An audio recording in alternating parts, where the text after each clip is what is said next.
Hello everybody, my name is Dratnos, and today we have some 11.2 and 12.0, a little bit of 12.0 news to cover. So, before we get to the class balance changes and stuff in this PTR build, we have two sort of system updates.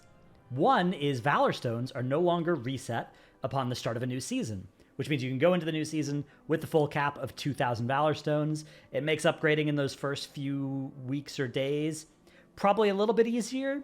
Although I found that often you would collect 2,000 Valorstones before you actually wanted to necessarily start using them anyways, because you kind of wanted to wait and see, what all your loot was before you use those upgrades anyways. And so if you're doing that, now you're just going to be earning Valorstones against the cap. Still, this is, unarguably, to me, a good change. It strikes me like the patch note says, we've changed the machine that stubs your toe every week into the machine that stubs your toe every month. And you're like, okay, yeah, that is better. It's definitely better. But one wonders what that is doing there and if we need this thing at all. And I think the answer is still no on that. We could be just fine with crests as the only thing required to send upgrades, and then maybe resonance crystals for the really low adventure track and explorer track stuff. But yeah, at least this is probably a little bit better. Okay, a change that is, I think, straight up better is the player character bank updates. Now, this has been getting some flack, I think largely from people who don't really understand all of the implications of it, and there was a good Reddit post that we'll take a look at to help explain that in a second. But so in Ghost of Koresh, your character's bank is updated and now uses the same configurations as the Warband bank. They are now tabs with per tab settings available. Each tab is 98 slots. 6 tabs can be purchased, which will run you a grand total of like 8,000 or 9,000 gold. And they are automatically unlocked on login. At level 80, all tabs are unlocked automatically. So I guess for characters below level 80, the number of tabs available will be based on how many bag slots were available to the character before the update. The reagent bank is gone. Any bank tab can be set to be a reagent tab, though. Void storage has been removed. All items previously contained in any of those places, so banks, reagent banks, or void storage, are moved to available tabs in the new bank upon login after the patch. But this conversion process might not initiate when you first log in. If demand is high, which I guess this makes sense. This is probably a pretty intensive process. So it's sort of like the time they did the warbands, warbandifying your account. And if this will be something that would happen day 1 of the patch. So probably something that'll happen, day 2 or 3 of the patch for you potentially if you're trying to log in the day the patch comes out. And until the conversion is completed, access to your bank will be disabled. And then submit feedback in this thread. So there's been a lot of, I think, misunderstanding of what exactly this means. So here's a Reddit post that has explained a little bit more about how this is going to work. So basically, in direct comparisons between the old system and the new system, this one has more total storage and fewer restrictions on that storage, right? You have a little bit more slots, and also you don't have the restrictions of what can go into void storage or reagent storage. More functionality, crafted, so you still get the benefits of reagent bank. If you did use the reagent bank, you can still have a 98 slot reagent bank, or 2 of them if you want now. If you didn't, then now you have all those extra slots just to use for yourself, and you can still do crafting from your bank. So all of that functionality is still there, but with a little bit more customization. It's less expensive if you want to buy all the tabs.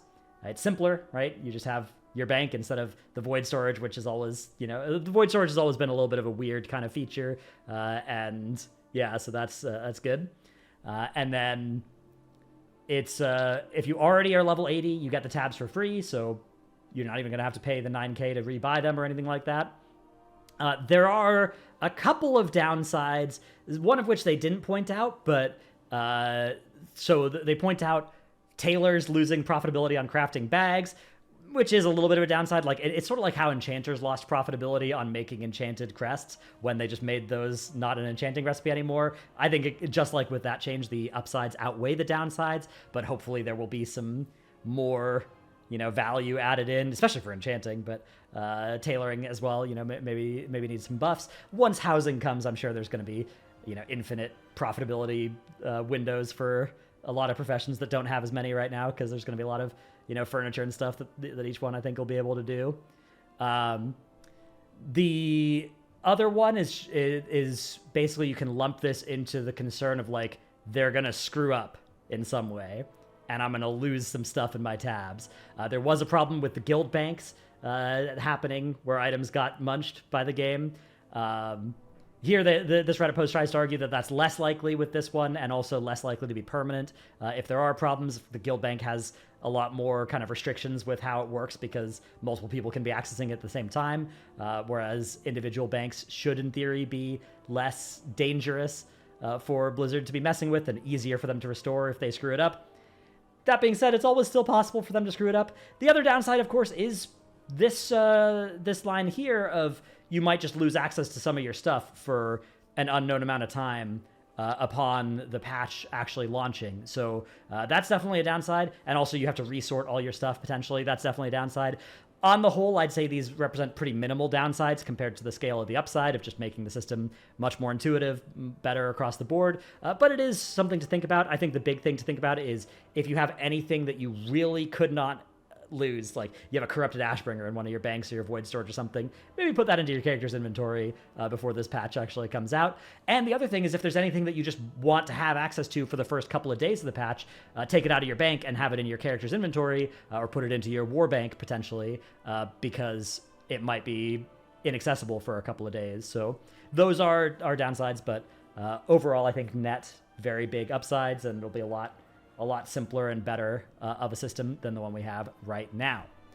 Okay, before we get to the patch notes proper as well, we do have a couple of... Here's a new pet for WoW Classic, a new mount for retail if you have a 6-month sub, which I believe you can get as well. I believe you can get these things without having to continuously purchase a 6-month sub if you purchase it once and then keep adding time with a WoW token for game time, or you can just use the WoW tokens to get BNet balance and then, buy a longer sub using that BNet balance as well. Of course, not everybody has access to infinite in-game gold or anything like that, but that can be an option.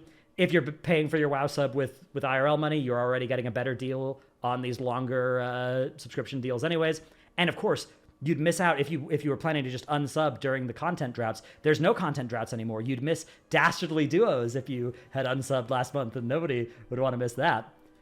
Then there's also some midnight teasers here, primarily an art teaser, which we have.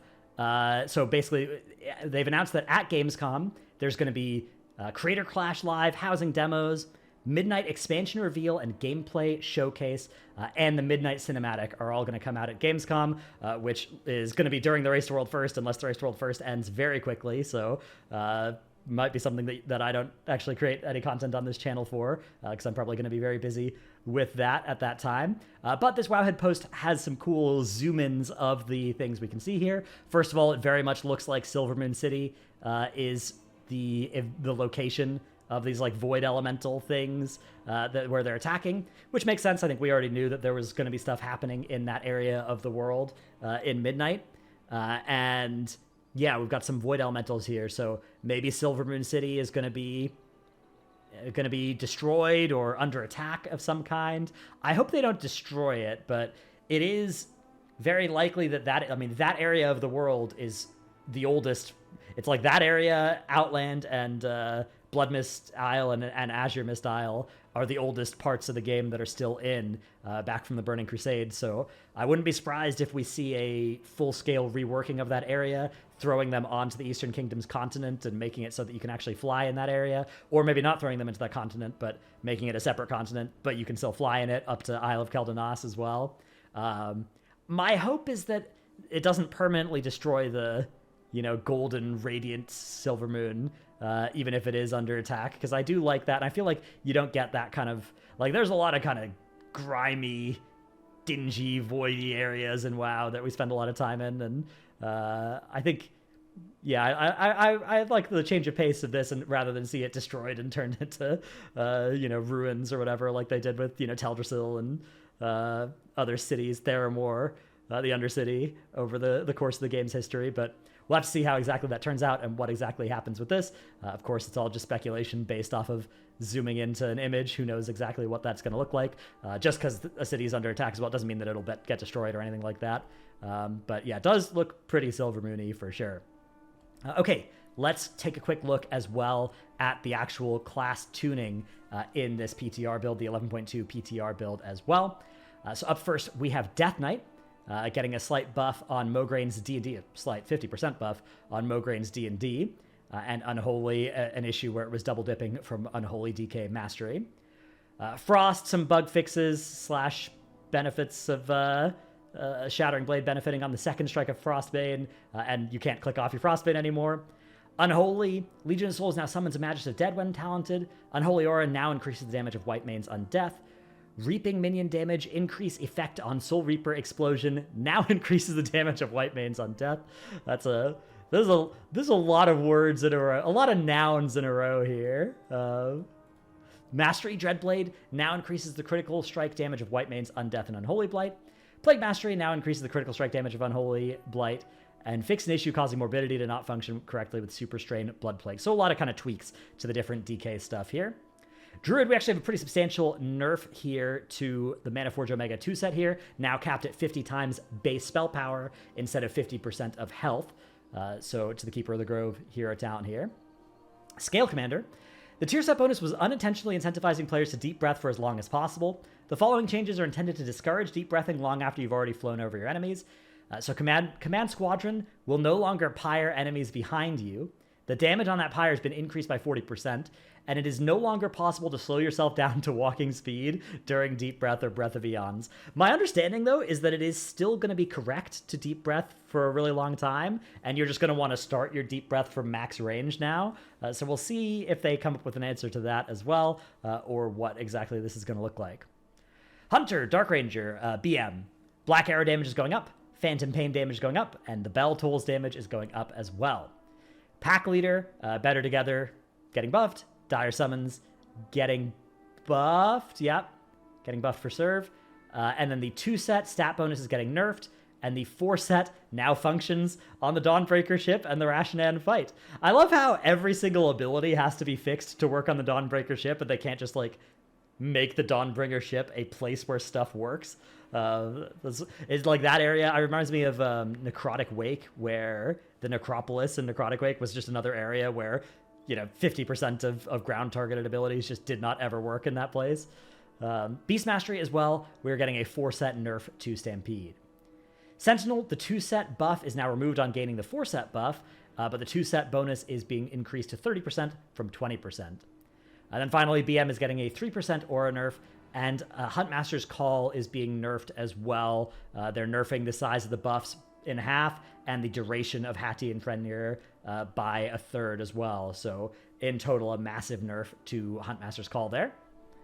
Mage, Frostfire Fire is getting nerfed on the 2-piece. The Ignite effectiveness is going down to 100%, and the damage bonus to 20% on Frostfire Burst, Ice Nova, and Comet Storm, and the Glacial Spike damage is also being nerfed on the 4-set here. My understanding here is that the Glacial Spikes were doing a lot of Ignite. Something with how they interacted with the Mastery was really, really favorable for that. May still be good, but definitely some nerfs to that side of the hero talent tree. Spellslinger, the 2-set is getting nerfed here. The Arcane Blast damage bonus, almost 50% nerf of the size of that effect. And the Ice Lance and Icicle damage bonus is being cut in half from 20 to 10. Arcane 2-set now additionally grants 2 stacks of Arcane Harmony. And the Frost 2-set now additionally has a 100% chance to grant a stack of Cold Front, but the 4-set has been nerfed to 8 from 10%. Sun Fury Arcane is getting some slight buffs here, Meteorite damage going up, and Arcane Phoenix AoE spell damage increased by 30%. Yeah, so basically they're tweaking around all kind of, I guess 4 of the 6 combinations of hero talent and spec are getting tweaked for Mage here. Frostfire Fire going down. Spellslinger, some down, some up, probably a little bit more down than up. And then Sun Fury Arcane going up. Monk, Master of Harmony. The Harmonic Surge damage for Brewmaster is going up by 80%, whereas for Mistweaver, the healing of it is going up by 15%. Brewmaster, some fixes to New Zhao, and New Zhao's resolve no longer ticks immediately upon application. Its healing has been adjusted accordingly. This resolves an issue where subsequent applications were losing ticks. Mistweaver, Shaylun's gift healing is going up. Vivified direct healing is going up by 80%, no longer increased in PvP, And Chi Harmony now increases healing taken by 25%, was 50%. So these sorts of changes move Mistweaver, I think, in a healthier direction. Mistweaver is a spec that you basically have, like, you have heals that do, like, 2 healing, and then 5 different effects that you need to stack all or most of them to multiply it by, you know, double the healing again, 50% more healing, double the healing, and you get all of those, and then your heals do a lot, but the heals themselves don't baseline do any healing. Now, I think it makes sense for there to be specs in the game that are more interested in combos and synergies to make their healing work, and then you have something like Holy Priest that you press heal and the target gets healed, and, like, that's most, you know, it's not like your heal is doing 4 times as much under some situations compared to others. There's obviously interactions in the kit, but it's mostly just there. But I think almost everybody agreed that Mistweaver would benefit from moving a little bit in the direction towards Holy Priest, where, like, your heals actually do something baseline, even if there are interactions that you do want to optimize with them. So I see this as a step in a good direction here for that spec. Paladin, the Lightsmith Manaforge Omega set bonus. The healing of Lesser Weapon is being doubled, the damage is being cut by 2/3, and the Absorb of Lesser Bulwark is being doubled as well, and Hammer of Anvil is now cast at 40% effectiveness when activated by Hammer of the Righteous or Blessed Hammer. So less damage for Lightsmith, good. I don't ever want to play that, so anytime it can be less good, I will be happy. Sacred Weapon also will now prioritize other healers when cast without a target or via Divine Inspiration. The Templar 2 set has been updated. It now correctly grants an additional Light's Deliverance stack on Empyrean Hammer crits, regardless of the source of the Empyrean Hammer, and fix another bug here as well. Warrior, the Colossus 4 set, is being nerfed here. Crits with Mortal Strike and Shield Slam increase the damage dealt by red and deep wounds by 80%, was 100%. Now, the DPS warriors in my guild had already been dooming about Warrior, so a further nerf here. I wonder if they're just wrong or what. If to see the, you know, total throughput of DPS Warrior being taken further down here. Mountain Thane as well. For Manaforge Omega, the 4 set has been slightly redesigned. Ionizing Strikes deal 100% more damage, and when you trigger them, you gain a charge of Thunder Blast, and your next Thunder Blast deals 100% additional damage. Slayer 4-piece is being nerfed as sort of. So Overpower and Raging Blow damage is going down to a 10% increase from a 20%, but the Triggered Reap the Storm is being buffed to 150% effectiveness, was 100%, so I'm not sure if this is a net buff or nerf. It's probably pretty small either way. And then finally, Protection Fueled by Violence is being reduced to 150% from 200% of the damage dealt by deep wounds. A lot of the strength of Prot Warrior on the PTR builds that we've had has been a sort of infinite sustain build where if you have deep wounds on a lot of targets, you were not invulnerable, but you'd be healing for, you know, zillions of HPS. So this is being cut down by 25%, right? The total healing of Fueled by Violence is healing 25% less. I think it'll still be quite strong in AoE situations, though. Still a lot of healing, and that is one of the new kind of talent builds that exists, is built to optimize that. So yeah, it might be an M+ build. I'm always a little bit suspicious of that kind of defense for tanking hard content as well. It tends to be just the sort of thing that I'm a little bit more skeptical of working out. You know, it's not as effective at actually preventing you from getting, say, one shot, which is a lot of the stuff that I think about for tanking, especially for early Mythic Raid progression. And then for high M+, it's also, you know, it's sort of healing that's based on your damage, which isn't going to scale with the dungeon getting more damage as the dungeon gets into a higher level. So it's the sort of effect that I'm always a little bit skeptical of playing a build built around, but it did seem overtuned in the previous builds, and I think it might still be quite good here, even with this nerf. Then finally, we have some raid reward changes. They have changed a couple of trinkets, including, most interestingly to me, the All-Devouring Nucleus. Health Restore effect on Kelly Blow now heals the player to 20%, was 10%. Fatal damage cap increased by 20%, and the health threshold to stabilize reduced to 65%, was 75% as well. So pretty strong effect over there. Like a trinket that I was already pretty interested in using, getting substantially buffed here as well. So yep. If you want to see all the, I had some videos from a couple weeks ago where you can see me looking at all of the raid items as well. But yeah, this is definitely something that I was already probably going to be using and is now getting even better. All right, that's it for this video. Let me know what you think of everything down in the comments below. Thanks so much for watching. See you in the next one. Bye.